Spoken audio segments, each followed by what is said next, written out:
Salut à tous, j'espère que vous allez bien. Écoutez, moi ça va très bien, on se retrouve pour une nouvelle vidéo. On se retrouve pour mon top 10 des jeux de l'année 2020. Donc j'ai pris uniquement des jeux qui sont sortis dans l'année 2020. Donc il y aura un total de 10 jeux qui seront classés. Ça va partir de celui que j'ai le moins apprécié à celui qui est pour moi le meilleur jeu de l'année 2020. Voire l'année, voire de beaucoup de temps même. Parce que je pense que le premier va être assez obvious. On passe directement à la 10ème position. Tout simplement parce que le jeu, je l'ai pas attendu de ouf, parce que je suis pas un très grand fan de Marvel de base, mais j'ai vu des gameplays, etc., de la campagne surtout. C'est attention, hein, faut pas se faire avoir, il y a deux trucs différents à la campagne et le multi. Le multi par contre est super chiant, mais la campagne, elle vaut le coup malgré tout. Donc pourquoi je le mets dans cette liste déjà, tout simplement à la 10ème position, c'est que j'ai bien aimé la campagne, vraiment la campagne j'ai accroché, mais c'est qu'il y avait tout à faire après, donc là je vais parler en cause de platine. Enfin, sur celui-là, Marvel Avengers, ce sera le platine. Donc le platine était très chiant à aller chercher, vraiment. Et j'ai pas accroché non plus que ça, mais c'est un jeu qu'il faut quand même faire. À platine, je pense pas en vrai. Si vous cherchez pas les platines, vous allez être heureux. Mais le platine, ce jeu est très compliqué. On passe à la 9ème position qui a été pour moi la plus grande déception de cette année. Vraiment, qui a été une déception, c'est Watch Dogs Legion. J'en attendais beaucoup de ce Watch Dogs parce que Watch Dogs 1 et 2 je les avais surkiffés. Et c'est vrai que le 3, on va dire Légion, m'a vraiment pas plu. On voit que les développeurs s'en sont battus les couilles de cet opus. Tout ce qu'il y a à faire dans le jeu c'est répétitif, très long et très chiant. Je l'ai platine Watch Dogs Légion, mais faut savoir que si ma passion n'était pas de platine le jeu je pense que je serais déjà passé à autre chose. C'est vrai que Watch Dogs Legion, je vous le conseillerais pas, je conseillerais plus un Marvel Avenger. Mais je l'ai quand même mis à la 9ème position parce que je me suis quand même plus amusé que Marvel Avenger. Mais sinon, à part l'amusement, la campagne est nulle à chier de A à Z. J'ai vraiment pas aimé Watch Dogs Legion, vraiment. Je vous le dis, je pense que c'est comme je dis, c'est la déception de l'année pour moi, Watch Dogs Legion. En 8ème position, on passe sur Crash 4. Crash 4 qui revient sur PS4. Il faut savoir que j'avais beaucoup aimé la trilogie qu'ils avaient mis, et le 4, il faut savoir qu'il est très bon aussi. Vraiment, il est très bon. Mais il est très dur. Vraiment, c'est un Crash qui est très dur. Bon, après, vous avez le mode vie infinie là pour faire au moins l'histoire. Mais c'est vrai que niveau platine, c'est le Crash le plus dur à platine. Mais j'ai beaucoup aimé. Je le platinerai pas parce que c'est très compliqué à platine ce Crash. Déjà que les anciens Crash, j'ai pas réussi à les platines. Donc celui-là ça va être encore plus compliqué. Mais en tout cas ce Crash 4 je vous le conseille. Vraiment c'est un Crash à faire. Ça reste Crash en fait. Crash est trop bien. On passe à la 7ème position, c'est Call of Duty Black Ops Cold War. Donc pourquoi il est qu'à la 7ème position? Tout simplement parce que le mode multijoueur c'est nul. Vraiment le SBMM nique tout le jeu. Je l'ai mis à la 7ème position devant les 3 jeux que je vous ai cités juste pour le mode zombie. Parce que ça fait super longtemps que j'ai pas rejoué un mode zombie qui me hypait. Pour vous dire, on a fait le secret, on a même fait 106 manches sur le mode pour avoir le titre des 100 manches. Donc pour vous dire que le jeu est vraiment très bon. Je vous le dis, cette année, moi je vais me concentrer vraiment sur le zombie. En tout cas, là, au cours du mois de janvier ou février, normalement, on est censé avoir une nouvelle map zombie, voire même 2 nouvelles maps zombies, dont une qui est un remake. Et en tout cas, voilà. Je pense que le zombie, voilà, cette année, je vais vraiment me focus dessus sur Cold War. Parce que le multi... Moi il me donne vraiment pas envie, Donc voilà. À la 6ème position, je mets Assassin's Creed Valhalla. Alors, moi étant fan débutant d'Assassin's Creed, parce qu'il faut savoir que j'avais commencé Assassin's Creed avec le 2, donc avec Ezio Auditore. J'ai pris, on va dire, vraiment la série il y a pas très longtemps. Hein. J'avais joué à l'époque sur Xbox 360 à Assassin's Creed 2. Qui est pour moi l'Assassin's Creed, qui est pour moi le meilleur Assassin's Creed, le 2, vraiment, il n'y a pas de débat là-dessus pour moi. Là, actuellement, j'ai platine Assassin's Creed 2, j'ai platine Assassin's Creed Origin, et là, je suis en train de jouer, justement, je suis en train de platine Assassin's Creed Valhalla, et même, je vais me racheter Assassin's Creed Ezio Collection, où il y a le 2, Brotherhood et Révélation pour platine les 3, même si j'ai déjà platine le Assassin's Creed 2 sur PS3.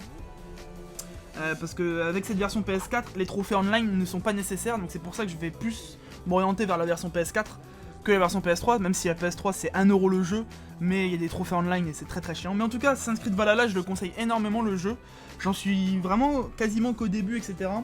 Mais vraiment, de toute façon, les Assassin's Creed pour moi, ça a vraiment été quelque chose, et vu que je ne peux pas classer Assassin's Creed 2, j'ai préféré mettre Assassin's Creed Valhalla dans le top 6 de mes jeux de cette année.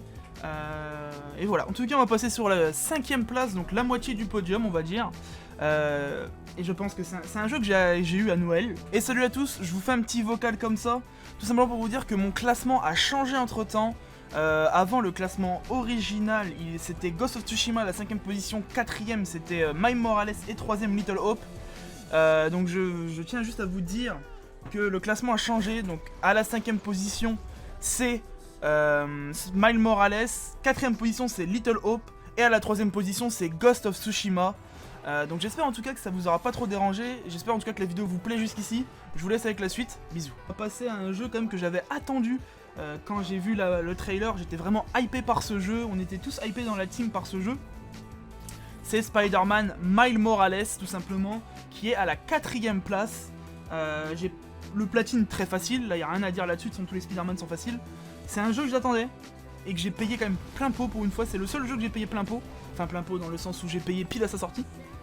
À part la 3ème position, la 2ème, et même la première en soi. Il est après, en gros à partir de Miles Morales, c'est tous ceux que j'ai pris Day One, limite. Parce que c'est des jeux que je kiffe, les 4 qui vont suivre. Donc voilà, Miles Morales, vous incarnez Miles, et vous allez jouer au tout début avec Peter Parker aussi, vous allez devoir remettre Rhino derrière les barrières.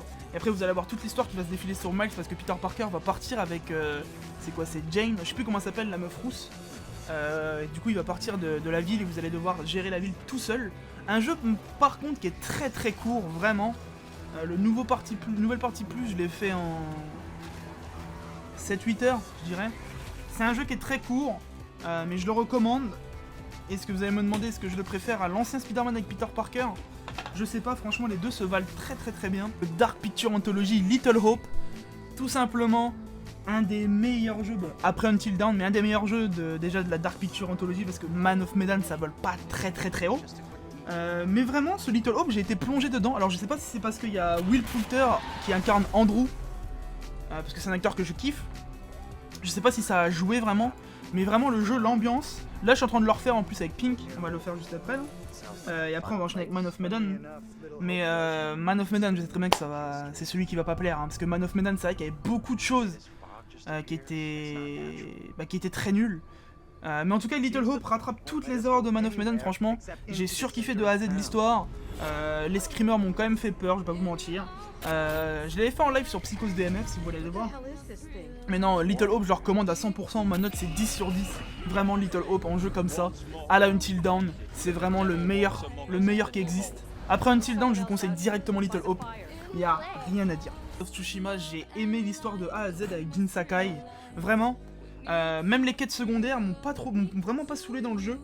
Peut-être après les récits de Norio étaient assez chiants. Non, attendez, s'il y en avait un, je crois que c'était full discrétion quasiment. Bon bref, Ghost of Tsushima je le conseille, 13% le platine, je l'ai platine il y a même pas 5 minutes quand je vous tourne la vidéo. C'est pour ça que là je me suis tourné vers Assassin's Creed Valhalla, mais en tout cas je conseille vraiment Ghost of Tsushima comme jeu vidéo. Si vous l'avez pas eu, prenez-le vraiment, il y a de quoi faire avec ce jeu. La durée de vie est à peu près de 50 heures. Moi le platine je l'ai eu en 48h41, et il doit y avoir 1 ou 2 heures où j'étais AFK dans les menus quand je faisais quelque chose d'autre. Mais ouais, à peu près 45-50 heures pour le faire à 100%. C'est le taux, c'est normal. Enfin, c'est le taux normal de le terminer à 100%. Faut savoir que si vous voulez, parce que c'est quand même un jeu qui a été platiné à 13%, donc c'est que je pense qu'il vaut le coup. Vraiment, je vous conseille énormément ce Ghost of Tsushima. Et là, je sais qu'actuellement aussi, vous pouvez faire la nouvelle partie plus. Donc la nouvelle partie plus, je vais la faire quand j'aurai fini Assassin's Creed Valhalla, parce qu'après j'aurai plus de jeu, je pense. Mais ouais, il faut le faire vraiment ce jeu. Et il y a le mode en ligne aussi. Il y a le mode légende qui a été intégré il n'y a pas très longtemps, donc c'est un mode en ligne qui est vraiment à faire. En tout cas, moi ma note définitive de Ghost of Tsushima c'est un 9 sur 10 parce qu'un jeu ne peut pas avoir 10 sur 10. Si ce n'est pas Resident Evil pour moi, bref. Le jeu qui est premier, c'est le jeu de l'année qui m'a marqué, etc. Donc pourquoi j'ai mis Resident Evil 3 Remake en deuxième position, c'est simplement le premier, je le trouve mieux. Et c'est vrai que j'ai quand même été un petit peu déçu de la durée de vie du Resident Evil 3 Remake. Ça aurait pu être tellement mieux. Mais j'ai quand même passé d'excellents moments pour vous dire, ce jeu-là, Resident Evil 3, je l'ai platine sur 3 comptes différents. Donc le mien où je fais tous mes platines, où je suis actuellement à 64. Et sur deux comptes à côté. Donc pour vous dire, ce jeu-là, je le trouve exceptionnel, Resident Evil 3 Remake. C'est pour moi Bon, je préfère quand même Resident Evil 2 Remake, mais vu que le 2 Remake est sorti en 2019, je ne peux pas l'inclure dans la liste.